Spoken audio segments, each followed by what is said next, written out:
Hello ladies and gentlemen, MarauderEX here, back with more Let's Play Shining Force 3. Alright, first and foremost, you're going to notice that the recording looks different. I'm now recording off of new hardware, new software, pretty much new everything. So it's going to look a little different. I think it looks a little brighter, I don't know.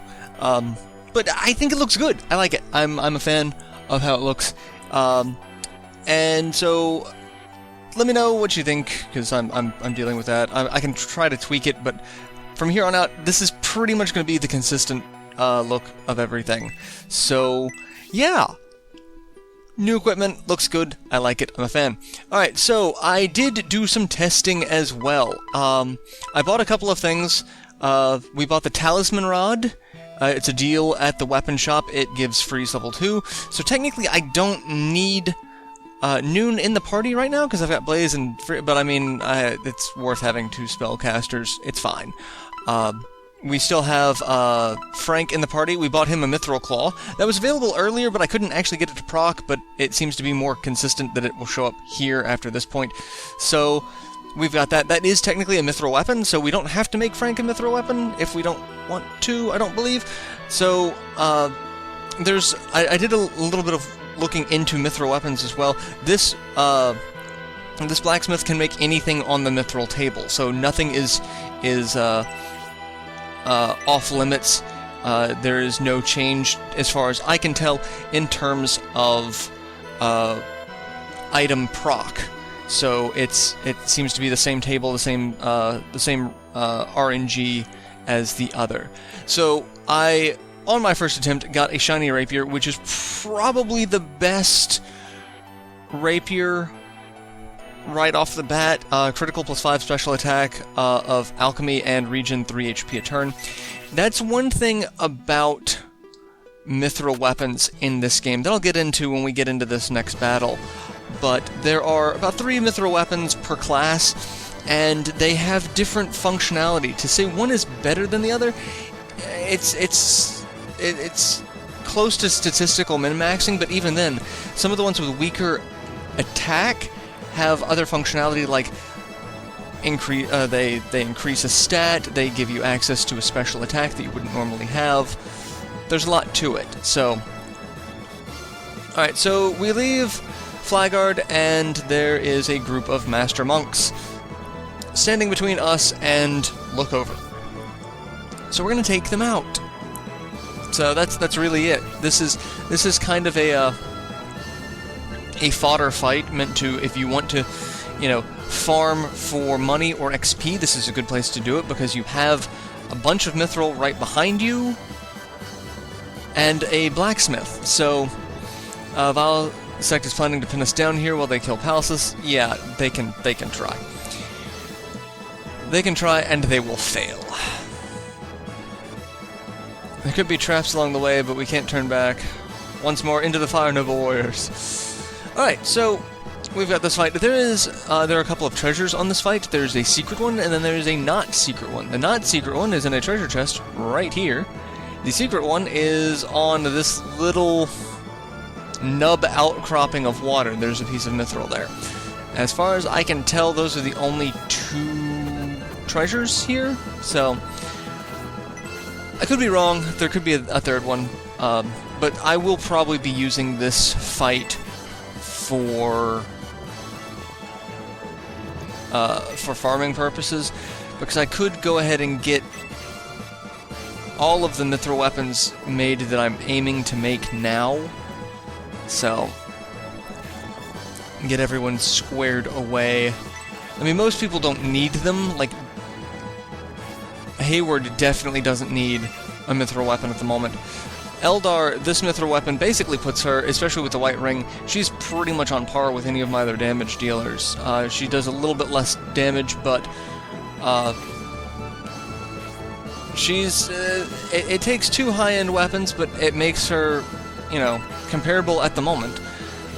This curve will subside a little bit, but it makes her considerably more useful than she's been. But also, if I hadn't stopped to, try to have her level up rapiers and kept her with swords, she'd be a little bit better, because her attack would be a little bit higher, because it'd be higher rank. But I'm definitely one of those people that I see a lot of use for Eldar. I see a lot of use. But yes, as I was saying, the which I can go into. That's another topic I could get into. I might after the Mithril weapons discussion. So the Mithril weapons are unique. Halberds, for example. There is a halberd that increases defense. There's a halberd that gives you an AoE spell that allows you to cast Spark when you use the item. I forget what the third halberd is, which sucks because I had just remembered what I'm like. I can remember all the halberds, so that's a thing to consider. Is what functionality do you want that unit to have?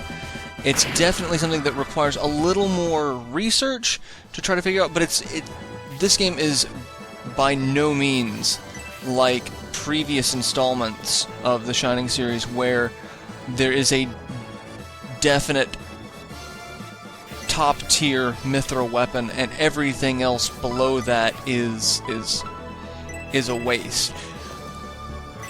This game, you have a lot more options in terms of what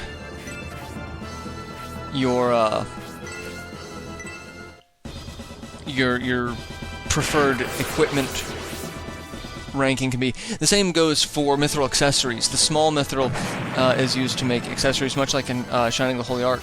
So you can go for if you want more attack, or if you want them to be a little more well-rounded, or if you want, defense or things like that. There are a lot of items that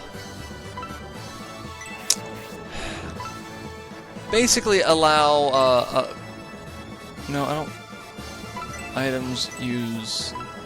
There we go. It's like I want to use the Elbasim Orb because I can. We are going to have a light switch rave. I was just kind of curious how that was going to look in with the new setup. I haven't checked a lot of the recording. I've done a lot of like small test recordings, but not anything major, like with various effects like that. So, and Khan is poisoned. That's probably not good. But it's alright, because, we've got Campbell, not Campbell, that's Scenario 2. Dantares, who's going to do Lance Charge. Probably not going to kill him, but bring him pretty damn close. But Mithril weapons are a much different beast in this game. I've always liked the Mithril crafting system in this game. It gives you something to look forward to throughout the game, and there's like, oh, well, now I can get these really interesting weapons. Without having to be like, oh, well, I have to quest these weapons, and only these weapons. And there are a lot of quested weapons in this game that are really good. It doesn't mean you have to make a quested weapon for everything. You can make a really high-end weapon for people that, is crafted. And I like that. But I can say now, after looking at all of the various Mithril tables and what I was going through, the first time I played this game, I had a much more defined mentality of what I was going to use, what I was going to have characters do. This time, I have no clue. I have no earthly idea what I'm doing this playthrough. So it's going to be a little bit different. But I think it's going to be fun. So I'm looking forward to... Like I said, I'm probably going to redo this fight a couple of times. I'm going to get the treasures. Wow, Frank has a ridiculous movement range. Alright, we're gonna move Frank here. He'll inspect that and find the small Mithril. We're gonna have Eldar get a kill. Not that Eldar... Well, Eldar could probably kill this guy. No, not quite. What about that masked monk? Oh, yeah, I didn't do the introductions. I mean, the masked monks, they're the same masked monks, but they have different stats. HP of 50, movement of 6, attack of 40, defense of 26, agility 19, luck of 4. And then we have masked priests. He's the boss. HP of 50, MP of 36, movement of 5, attack of 39, defense of 29, agility of 18, luck of 6, tornado 4, and aura 2, kind of obnoxious. And then Lizardmen, HP of 51, movement of 5, attack of 46, defense of 30, agility of 16, luck of 3, with a power axe, and he can drop a power axe. Not that I need a power axe, because I've got one of the burning axes. I'm gonna go ahead and have Eldar kill this guy, because why not? Some extra XP all around. But yeah, it's something that you'll want to take into consideration. What do you want your force to do when you get to this point? Because this is the first point where you can start dealing with mithril weapons. It's like, what do you want to be able to do is the long and short of it. How about we go over here and attack this guy? Don't think I'll kill him. Well, nope, Symbiosis is killing him. That was a little overkill, but okay. That's fine, I guess. Alright, and Khan is... he does not have... because I got rid of the fairy powder. So we will just punch. And hey, friendship up. 5 damage, that's fantastic. So yeah, it's whatever you want to do with the mithril weapons. There are options available to you. Just make sure you do a little bit of research before you go into that. And like I said, this is a perfect opportunity to farm some XP and some money. Because while I have, you know, enough money that I could have made probably another mithril weapon, it's about all I had, especially buying the 2 unique items from the, let's see. Let's cast Antidote instead of Heal. That way we can get rid of that. So...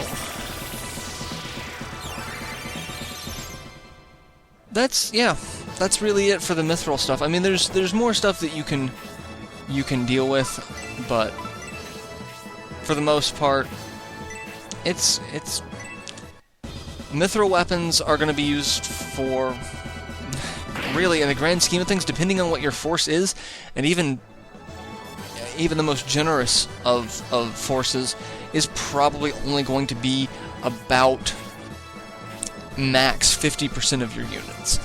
So, I mean, you're not going to be using a lot of mithril weapons. Like, I'm not going to be using a mithril weapon on Oberite, because he has a weapon that can be found.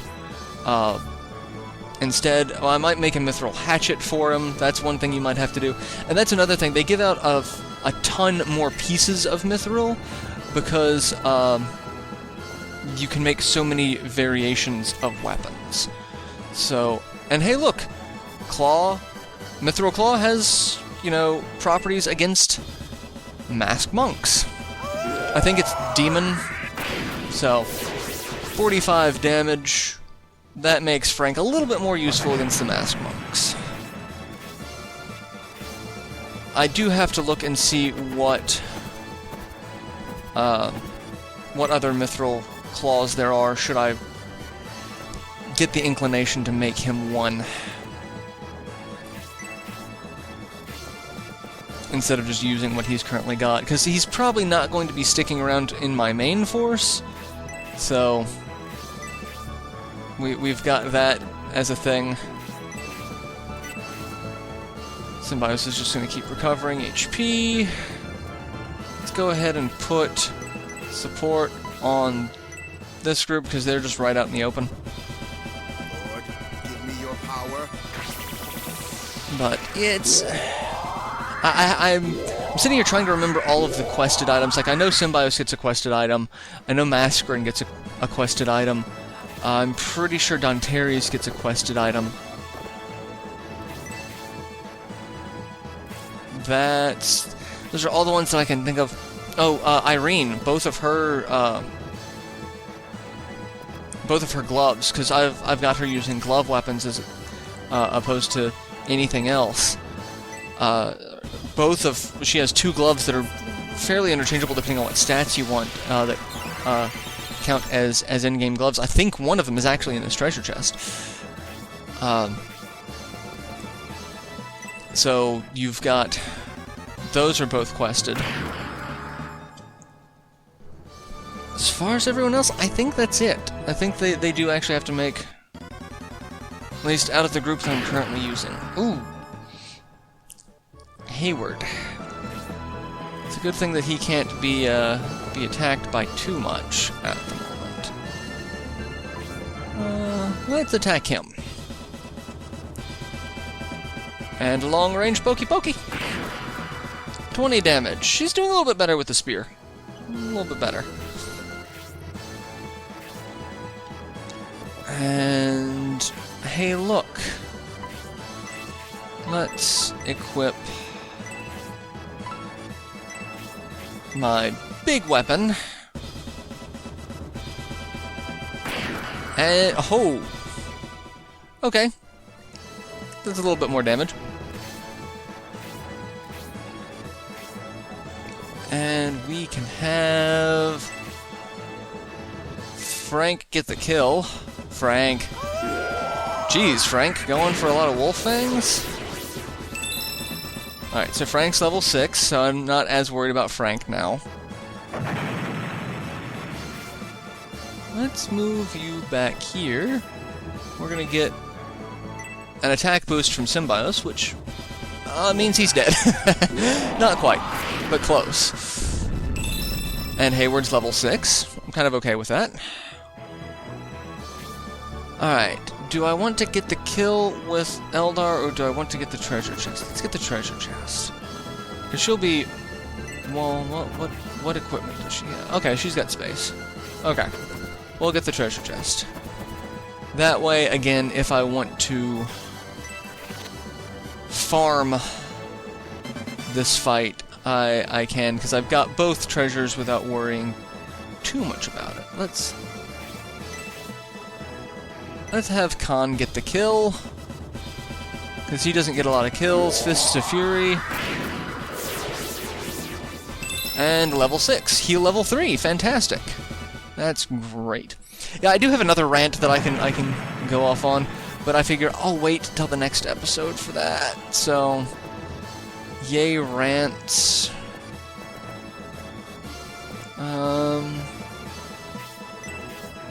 Yeah, Symbios will recover some HP. Mascarin, come up here. I don't like having Frank out there in the thick of things like that. But that'll protect Frank a little bit better. Actually, you know, thinking about it, I may not actually farm this fight. I might just wait until we get to the next... It'll be a while before the next blacksmith is available. So it's one of those you kind of have to take into consideration what your options are. But I might just wait. I might wait just to... because I don't really want to power level, because I don't really need to be any stronger than I currently am. So that is something to take into consideration. Let's see. I don't have anyone nearby that I can get a friendship bonus off of where I can still actually attack. Let's equip